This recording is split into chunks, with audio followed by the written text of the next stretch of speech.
İzleyenler ve hürmetli hemkarlarım, növbəti kondisionerimiz media kondisioneridir. R32 qazı ilə işləyən. İndi mən sizə onun istifadə qaydasını göstərəcəm. Bütün kondisionerlərdə olduğu kimi burada da on-off düyməsi var. Biz onu basmaqla kondisioneri yandırırıq və yaxud söndürürük. Bundan başqa onun yaxınlığında mod düyməsi var. Bu mod düyməsi ilə biz kondisionerin rejimlərini dəyişirik. Hər dəfə basanda başqa rejimlərə keçir. Göründüyü kimi.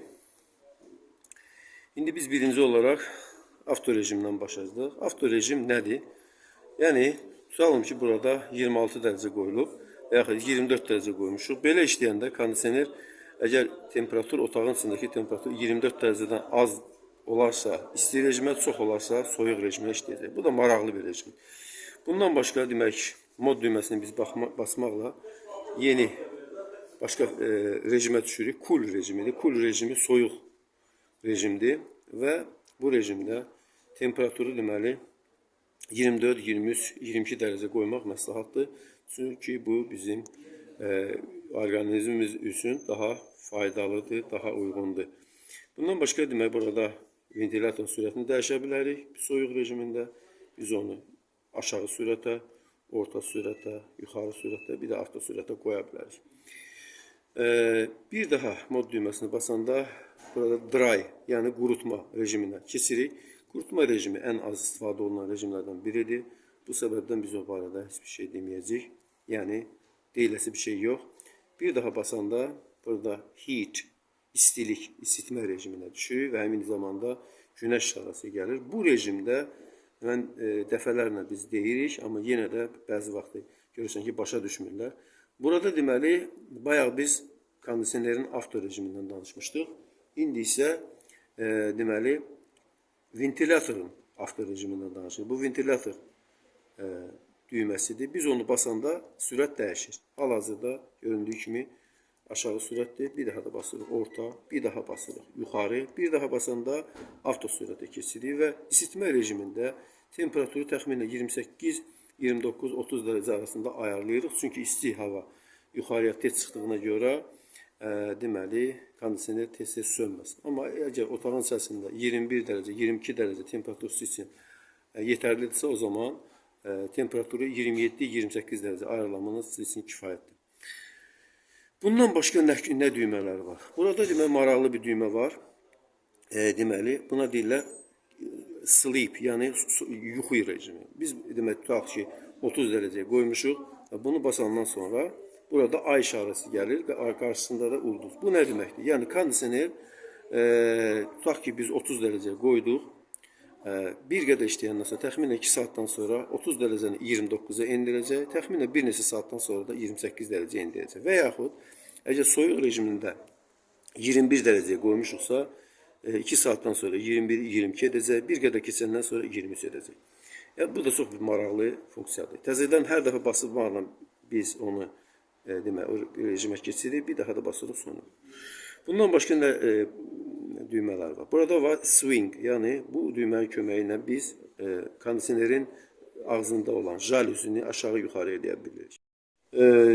Bayaq dediyimiz kimi bu deməli swing kondisionerin jalüzini yuxarı aşağı eləmək üçündür.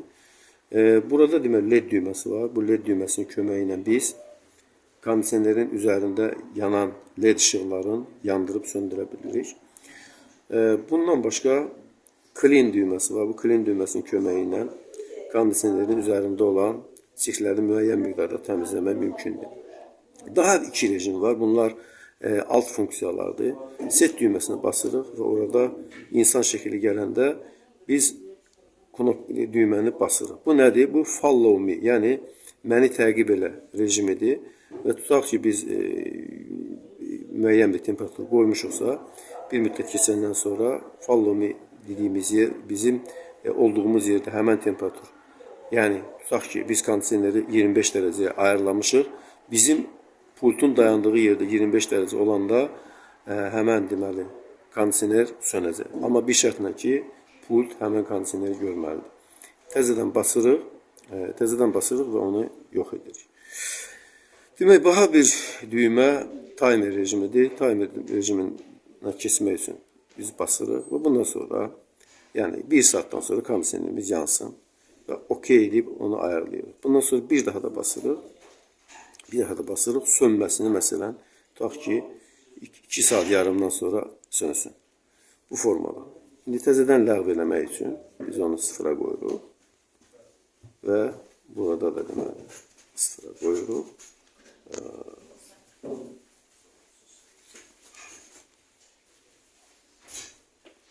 Sıfıra qoyuruq ki, işləməsin.